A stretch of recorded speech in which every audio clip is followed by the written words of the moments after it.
Rocket League, the sequel to Super Acrobatic Rocket Car, is a physics-based car soccer game released very recently for the PS4 and PC. I have it on the PS4, so I'll be reviewing the PS4 version.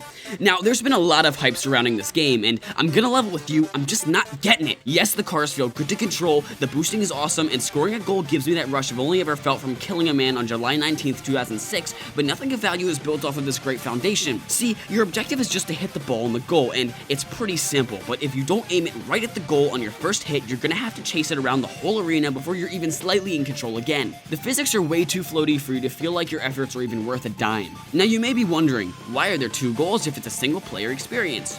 Well, this is actually quite clever. Because you're so out of control of the ball, you'll end up hitting it into the wrong goal many times, creating a nice challenge. Although nothing is perfect, are there any ways we can improve Rocket League? Let's look at a couple of possibilities. Number 1, grabbing the ball. It's so hard to control. I wish I could just grab the ball and move it myself. Number 2, fast. The cars are pretty fast, but I wish I could go even fast enough to go faster. Number 3, sound. I wish this game had audio. It's pretty bland without any sound effects or music. I've gotta say, although I can't play with all my pals in Rocket League, the game does invoke an intense sense of nostalgia for me. It reminds me of the days when I would play Mario Kart 64 with my 15 Polish brothers. We would always have such a good time with that game. It was so fun and had a lot of immersion and atmosphere. Mario Kart 64 was the game for the 64 that had the 64 bits. Honestly, looking back at it, it wasn't as good as it's cracked up to be. Looking back, it had so many flaws. I noticed many ludonarrative dissonances, such as how Mario is a plumber, but he drives a car in this game. The graphics were ugly, but beautiful for their time. But time is very relevant to the quality of something. As we all know,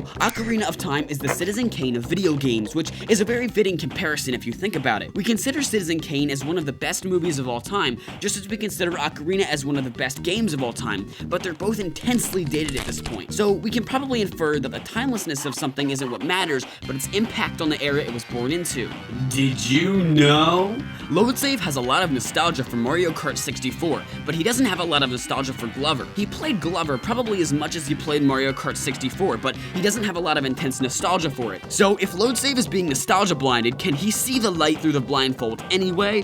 Instead of looking at the affliction that is nostalgia blindness as a barrier, it could be seen as a gateway into a conversation about something's impact on us at a younger age. But I don't think that will happen by just saying that we have a lot of nostalgia for Intense 64, which he does. He has a lot of nostalgia for Intense 64, which was, let me reiterate, was for the 64-bit 64. Does that mean it's just a waste of my time to describe the graphics of Mario 64? I mean, they are 20-year-old graphics, but the technical limitations are obviously the centerpiece from my modern interpretation of something totally irrelevant to eye pleasure. That's like comparing acrylic paints to chalk. Why are you doing that? What are you talking about? The game. The game is very intense and nostalgic for me.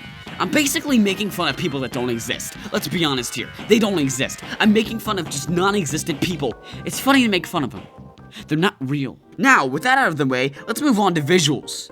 I'm closing one eye right now because I'm very stressed out. A nice blend of blue and orange keeps everything very organized, and with the ball being a bright blue-white, it's hard to lose track. This is a good way to represent the player's progression throughout the game. The goal colors correspond with the team they are assigned to. If you take a hard look at the grass, you'll see beautiful individual blades. This is a very pretty game, but what would that matter without good audio? This game doesn't have good audio, and it's very frustrating. In fact, it has no audio at all. I wish it had some audio. You can customize your cars too, but who really cares, TBH? Overall, Rocket Cars PS4 seems like a great base for a game, but there's just not enough actual content to justify the price. The graphics equal good, the gameplay equals good, but I do wish the game had sound and visuals, as well as a way to customize your car. It's a tough buy to justify, but I'll leave the decision up to you, the viewer, my friend. This could be really funny if I put more effort into it, but I've never taken funny classes, so I don't know how to be funny. I don't need to recap what I just said. It's not even that long of a video. What the heck? Hey, thanks for watching. Please like and subscribe so I can buy more video dogs to review.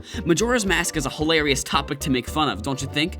Dark, gloomy, melancholic. Why do I care about how you used to play Crash Bandicoot with your family in a video analyzing Spyro the Dragon? That's way too subjective for this objectively based video.